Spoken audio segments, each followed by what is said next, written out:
اعوذ باللہ من الشیطان الرجیم بسم اللہ الرحمن الرحیم قال رسول اللہ صلی اللہ علیہ وآلہ وسلم،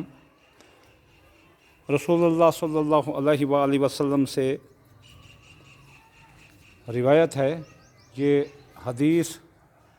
بخاری کی ہے جس کا 605 نمبر ہے۔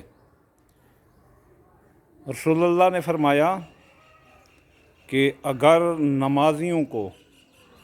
یہ پتہ چل جائے کہ اذان کا ثواب اور اگلی صف میں نماز پڑھنے کا ثواب کیا ہے،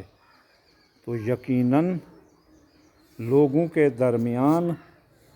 لڑائیاں ہو جاتی اور پھر ان لڑائیوں کو ختم کرنے کے لیے ضرور قرعہ اندازی ہوتی، لڑائی کو ختم کرنے کے لیے ضرور قرعہ اندازی ہوتی اور قرعہ اندازی کرتے کہ اگلی صف میں نماز کون پڑھے گا، اور اگلی صف میں بھی خاص طور پر جو ہے نا سیدھے ہاتھ میں کھڑے ہونے والے، ان کی بہت بڑی اہمیت ہے۔ تو پاک پیغمبر کی یہ حدیث ہے، روایت بخاری، حدیث نمبر 605۔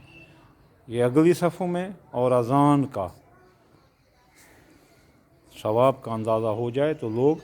قرعہ اندازی کرتے کہ آج میری باری ہے، آج میری باری ہے، آج میری باری ہے، یا پھر قرعہ اندازی کرو کہ میں اذان دوں گا، وہ کہتا کہ میں اذان دوں گا۔ اس طرح اگلی صف میں بھی نماز پڑھنے کے لیے لوگ جو ہے نا لڑائی جھگڑا کر دیتے، اس کا اتنا بڑا ثواب ہے، اگلی صف میں نماز پڑھنے کا ثواب بہت زیادہ ہے۔